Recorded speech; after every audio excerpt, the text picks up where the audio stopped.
ആ താഴെ കാണുന്ന വെള്ളത്തിൻ്റെ അവിടേക്ക് എത്തണം. ഏറ്റവും താഴെ കാണുന്നില്ലേ ആ വെള്ളത്തിൻ്റെ അടിക്ക്. അതിൻ്റെ അടിയിൽ റോഡ് കണ്ട അവിടെ നമ്മൾ കയറി പോകുന്നത്. താഴെ നോക്കി ഒന്ന് സൂം ചെയ്യാൻ അതിൽ സൗകര്യം ഉണ്ടല്ലോ അടിയിലേക്ക്. അവിടെ ആൾക്കാർ അങ്ങോട്ടും ഇങ്ങോട്ടും നടക്കണ്ട. അതിൻ്റെ മുകളിൽ നിന്ന് അങ്ങോട്ട് കയറി പോന്നെ. ദൈവമേ ഞങ്ങടെ ഇറങ്ങണല്ലേ. ഇവിടെ നിന്ന് നേരെ ഒരു വഴി അങ്ങോട്ടാ വെച്ചാൽ മതി. അയ്യോ വഴിയിലെത്തിയാലും നിൽക്കേണ്ടി വരില്ല. അങ്ങോട്ട്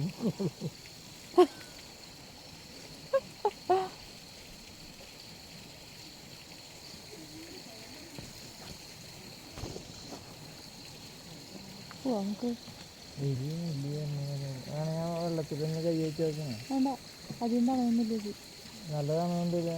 വാ നീ